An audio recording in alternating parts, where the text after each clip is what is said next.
नमस्कार। अखबार रिपोर्टर के इस अंक में आपका स्वागत है। अमेरिका और भारत के बीच में जो संबंध है आजकल सबसे निचले स्तर पे पहुंच चुके हैं।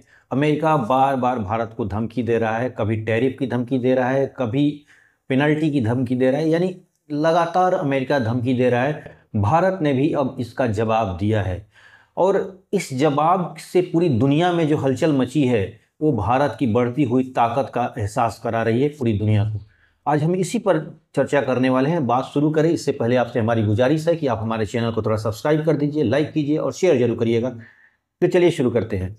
देखिए, अमेरिका जो है, जो खासतौर पर डोनाल्ड ट्रंप अपने बार बार स्टेटमेंट में भारत को धमकी दे रहे हैं और उनका कहने का बस एक ही तात्पर्य है कि भारत रूस के साथ जो तेल का व्यापार कर रहा है और रूस उसके बदले हथियार खरीद कर और हथियार को तैयार कर कर रूस और यूक्रेन की लड़ाई में इसका इस्तेमाल कर रहे हैं, यानी इस पैसे का यूक्रेन की लड़ाई में इस्तेमाल हो रहा है। यही बार बार डोनाल्ड ट्रंप कह रहे हैं। अब यहाँ पर भारत हमेशा एक नपा तुला जवाब दिया है, इस बार भी नपा तुला जवाब दिया है। इसके जो भारत ने बोला है वो पूरी दुनिया को अब खासतौर पर यूरोपियन यूनियन का एक तरह से बेनकाब किया है। भारत ने कहा है कि भारत अकेला व्यापार नहीं कर रहा है, यानी भारत रूस से सिर्फ अकेला व्यापार नहीं कर रहा है, खुद अमेरिका उससे व्यापार कर रहा है। उससे रेयर अर्थ मैटर का एक बहुत बड़ा अमेरिका खरीदार है। तो अमेरिका इस मामले पे तो कुछ नहीं, जाहिर सी बात है कि अगर आप जब खरीद रहे हैं तो पैसे देते होंगे और उस पैसे का इस्तेमाल भी तो रूस से यूक्रेन लड़ाई में हो रहा है। तो भारत ने ये कहा है कि द प्रॉक्सी लड़ाई हो गई, यानी आप करें तो सब कुछ ठीक है लेकिन हम जब कर रहे हैं तो ये मानवता के लिए नुकसानदायक है। और दूसरी चीज कि आप टैरिफ की धमकी भारत को दे रहे हैं लेकिन तुर्की भी तो व्यवसाय कर रहा है, कतर कर रहा है, यूएई कर रहा है, सऊदी अरेबिया कर रहा है, इतने सारे देश कर रहे हैं और खुद यूरोप के देश कर रहे हैं, फिर भारत को ही क्यों धमकाया जा रहा है? आज हम इस पर पूरी तरह से विश्लेषण करेंगे इसका कि अमेरिका भारत को क्यों ऐसा धमकी दे रहा है। दूसरी चीज, जो भारत तेल खरीद रहा है उस तेल से सिर्फ भारत को लाभ नहीं हो रहा है, भारत को तो जरूरी है ही क्योंकि एनर्जी को प्रतिबंधों से अलग रखा गया है। इस जो तेल खरीदा है भारत, इससे पूरी दुनिया में जो तेलों का मूल्य है उसको बैलेंस करने में भारत कामयाब रहा है और ये काम भारत ने बड़ा खुलासा किया कि अमेरिका के इशारे पे हुआ है। यानी भारत ने जो तेल खरीदा है उस पे अमेरिका की सहमति थी शुरुआत में, आज वही अमेरिका कह रहा है कि आप ऐसा क्यों कर रहे हैं। यानी ये दोहरा चरित्र अमेरिका का भारत ने बेनकाब किया है। और भारत का अगला रूप क्या होगा इस पर पूरी दुनिया की निगाहें टिकी हुई है। यूरोपियन यूनियन में भी हलचल है और पूरा ग्लोबल साउथ में भी इसका असर है। ग्लोबल साउथ का मतलब लैटिन अमेरिका और पूरे अफ्रीका वगैरह का जो देश है, इन पर भारत की निगाहें पूरी दुनिया की टिकी हुई हैं कि भारत का अगला कदम क्या होगा। एक बात तो मान लीजिए कि अब डोनाल्ड ट्रंप और अमेरिका धीरे धीरे अब अलग थलग पड़ते जा रहे हैं और इसके पीछे ट्रंप की अपनी नीतियां ही हैं। याद करिए वो दौर जब अब की बार ट्रंप सरकार और आज हम देख लेंगे वाली बात, कहां से चले थे और कहां पे आके खड़े हैं। यानी आज अमेरिका और भारत का संबंध एकदम निचले स्तर पर है। इस संबंधों की गिरावट अब इसी बात से लगा रही है, आप अनुमान लगा सकते हैं कि सिर्फ अब तू मैमे वाली बात पर आकर मामला अटक गया है। हालांकि भारत ऐसा नहीं कर रहा है, ये बात अमेरिका की तरफ से हो रहा है। भारत तो बहुत नपातुला जवाब दे रहा है, बहुत बैलेंसिंग जवाब दे रहा है। देखिए वजह क्या है। एक संगठन था क्वाड, वो क्वाड में अमेरिका भी था, जापान था, ऑस्ट्रेलिया भी था और बाद में भारत भी जुड़ गया। और इन लोगों का एक मोटो यही था कि जो इंडो पैसिफिक है, पहले इसको एशिया प्रशांत बोला जाता था लेकिन अब उसमें भी रणनीति है, इसको अब लोग इंडो पैसिफिक बोला जा रहा है। इसमें चाइना और रसिया को काउंटर किया जाए। अब इसमें हुआ क्या है कि ऑस्ट्रेलिया भी है इसमें, तो ऑस्ट्रेलिया भी अब चीन से संबंध बना रहा है। जापान भी अपने पुराने गिले शिकवे भुलाकर चीन से अपनी दोस्ती की हाथ बढ़ाना शुरू कर दिया है। अब अब अमेरिका इस मामले में बौखलाया हुआ है। अब वो चाहता है कि भाई ग्लोबल साउथ में, माफ करिएगा, इंडो पैसिफिक में अगर ये दोनों देश ऑस्ट्रेलिया और जापान हमारे हाथ से निकल जाते हैं तो भारत एक काउंटर देने के लिए मजबूती के साथ खड़ा रहेगा। लेकिन भारत की अपनी स्वतंत्र विदेश नीति है, वो किसी के दबाव में तो काम करती नहीं है। और इसलिए अब भारत बोला कि नहीं, हम आपके दबाव में हम काम नहीं करेंगे, हमारी अपनी विदेश नीति है और हम उसके हिसाब से काम करेंगे। आप हमें नहीं तय कर सकते कि हमें क्या करना है। भारत ने साफ कहा कि भारत खुद तय करेगा कि हमें क्या करना है। ये बहुत बड़ा इंपॉर्टेंट मैसेज है भारत का। दूसरी चीज कि भारत जिस तरह इमर्जिंग पावर के रूप में उभर रहा है, भारत जिस तरह एक आर्थिक ताकत के रूप में उभर रहा है, तो अमेरिका बौखलाया हुआ है कि कहीं एक दूसरा चीन भी न तैयार हो जाए। अगर दूसरा चीन तैयार हो जा रहा है तो इंडो पैसिफिक से अमेरिका का दबदबा पूरी तरह से खत्म हो जाए।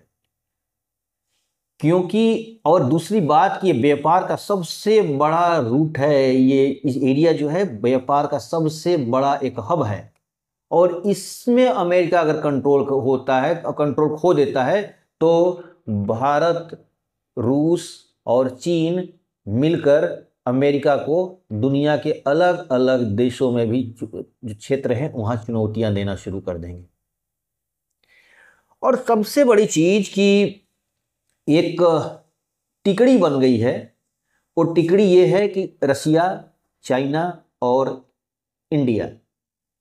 जो रूस की तरफ से ये खबर आई थी तो ये हवा में खबर नहीं थी, इसकी तैयारियां बहुत पहले से चल रही थी। इसी तैयारियों के तहत जो अभी चीन से और भारत के जो संबंधों में जो खटास आया था उसको मिठास में बदलने की कोशिश हुई है।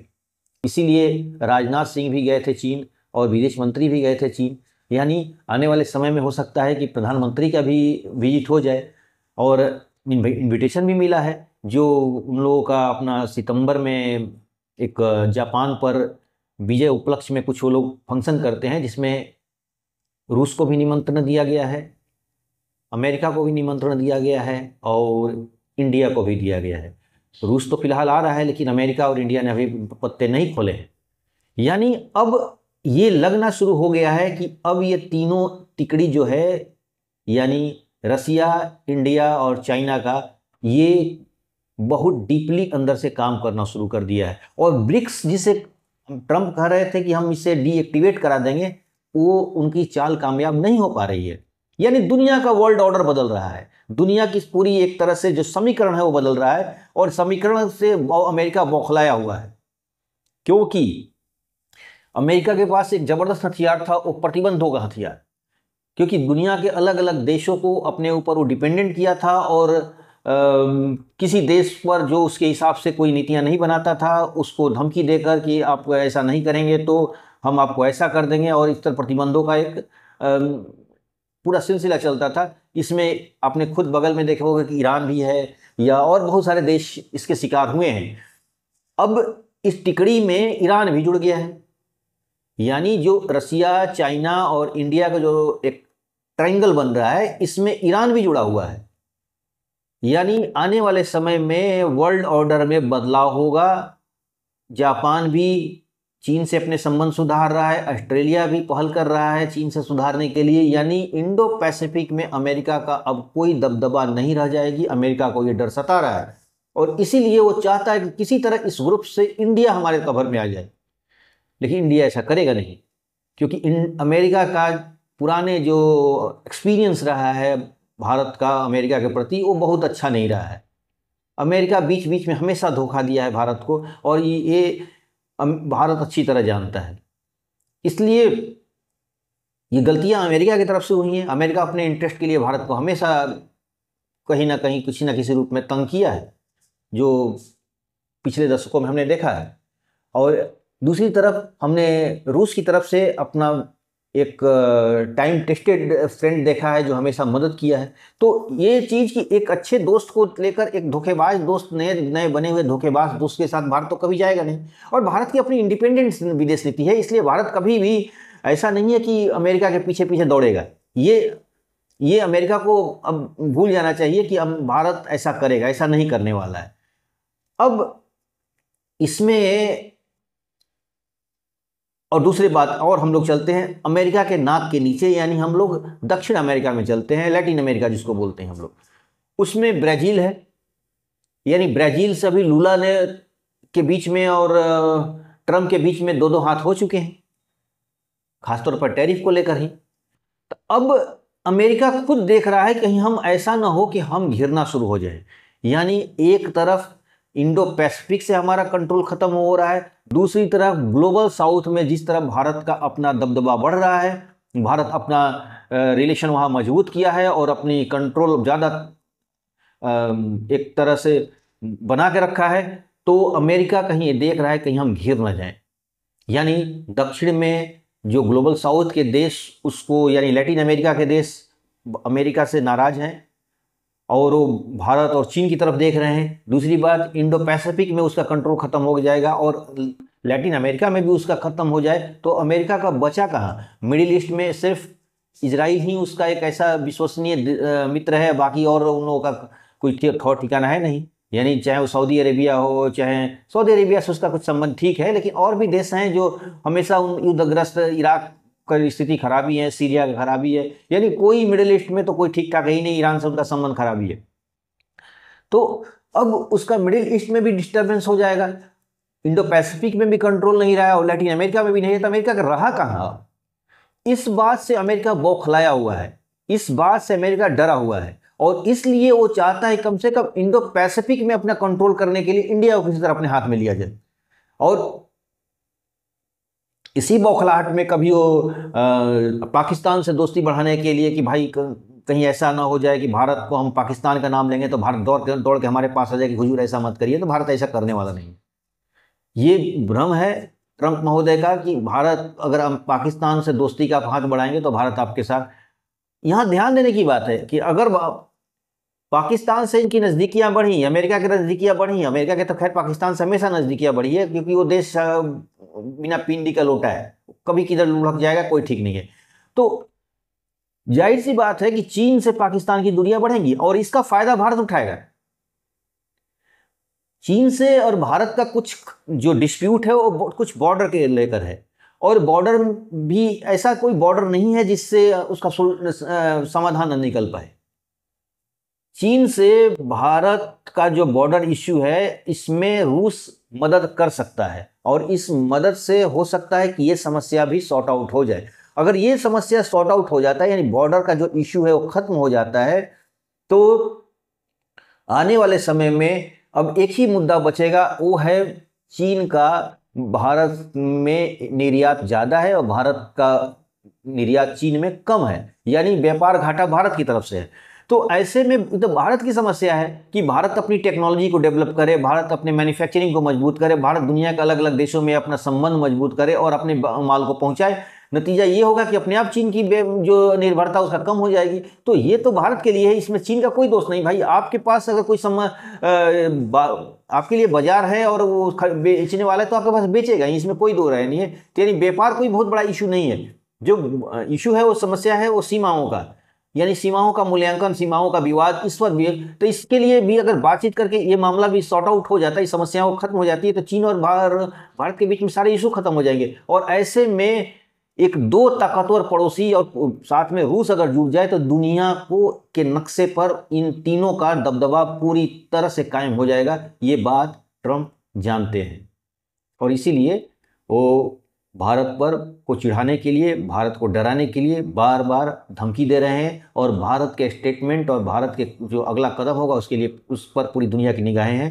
आगे क्या होगा देखते हैं, अब ये तो समय बताएगा कि आगे ऊँट किधर करवट लेता है, इस समय के साथ होगा। तो आज के अंक बस इतना ही, नए के साथ फिर आपसे मुलाकात होगी। आपसे हमारी गुजारिश है कि आप हमारे चैनल को थोड़ा सब्सक्राइब कीजिए, लाइक कीजिए, शेयर जरूर करिएगा। धन्यवाद।